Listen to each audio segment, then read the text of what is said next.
And if the destination's off, that means I'm heading in the wrong direction.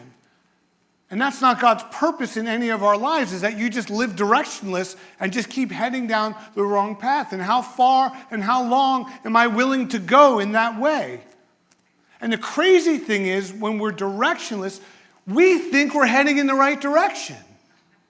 When we're directionless, we double down and go further.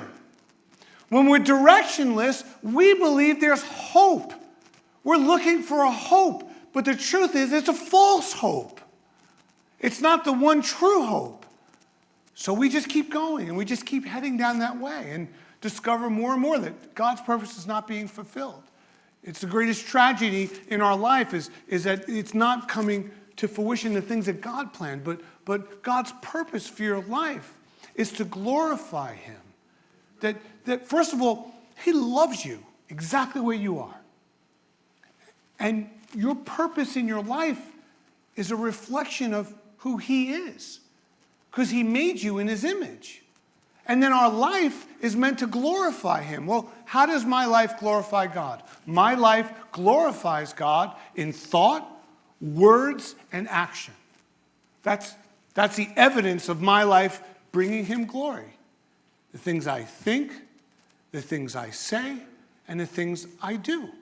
That's part of living out that purpose that God has, that I can bring Him glory. I can glorify Him with my life. God's plan for your life, what you have to understand, is extraordinary. But the only way to discover it is to surrender your plan for His plan. You can't do both. You can't drive a car down the road in two directions. It's impossible. And we try. We try desperately to get God onto our plan. Come on, Lord, we got this. He's like, go ahead. And we just keep going down that road. When He's like, hey, I got a great plan. I got a plan beyond your wildest dreams. I got a plan that you can't imagine what I want to do in your life. So we were looking at these steps, and when we look at God's positioning system or a GPS, the first thing is where to. And knowing your destination is essential. That's where it all begins, right? If you put in the wrong things into your GPS, you're going to head in the wrong direction. So final destination is a big deal. We got to start at final destination. Do I understand where it all ends? Knowing your destination. And the success of our journey is knowing our destination. And knowing as Christians, those who believe Jesus is who He said He is, and He's the way to the Father, the only way to the Father. If we believe that to be true, then we know He also prepared a way for us for all eternity. That we could spend all eternity, we could be in the perfect love of God. That's the final destination. A heaven beyond what we can imagine or dream or understand. That this life here on earth is not eternal, but a life with Him is eternal. That's a final destination that He's promised. So we have to know the where to. Once I know the where to, then I can choose the route. Now I know where I'm going.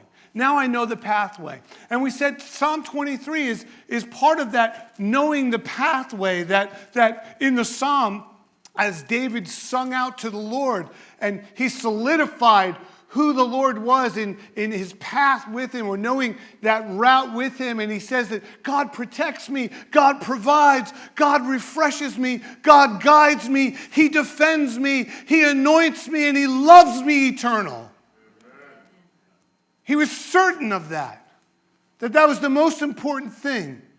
And he would recite that and sing that to the Lord, and he chose his route.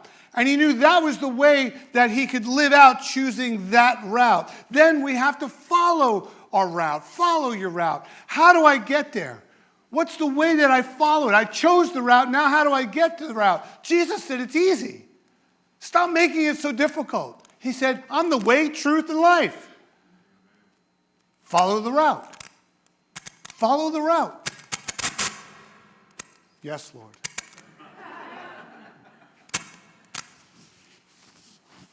Follow the route, the way, the truth, and the life. Next, that happens when we're journeying in that destination with God is now once you follow the route, you're in route. We begin to live in the process of being en route. That's your journey with God. You're en route. And Jesus told his disciples, when you're en route, part of that is, if you love me, if you know that love, you'll follow what I command. If you know that love, you'll obey what I command. And Jesus spent his time teaching his disciples and those who would listen around the disciples, who would come to follow him, what it meant to follow those commands. And what it meant was, he said, look, just live as I lived my life. Live as what I taught you to live out. Not some moral codes that you're trying to check a box off of, but live in the fullness of my love. And if you live in the fullness of my love, then you can obey the things that I directed you. If you don't know his love, you'll never obey. But when you know his love, it lines up with that. There's a joy to do that. Parents, you have kids, if they know your love, they might not want to empty the dishwasher, but eventually they'll do it. If they don't know your love, your dishwasher's never getting emptied. Garbage taken out. We don't realize there's those little things that teach big principles later on. So children, take out the garbage. No, I'm just kidding. Empty the darn dishwasher.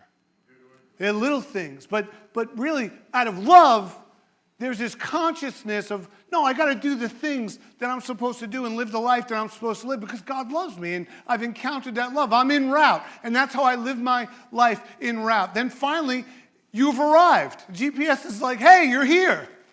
You've made it. Woo! You've arrived. Our arrival right now means living out God's plan now. That's your arrival. It's not waiting until I go to arrive. Then we missed it.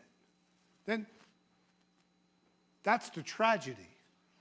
Tragedy is I'm waiting for later versus living for now. And he's saying there's a life, a fullness of life. A life in a relationship with a living God and a kingdom purpose. That's the life right now that is in store for each of us, with this living God and a kingdom purpose that's to be lived out.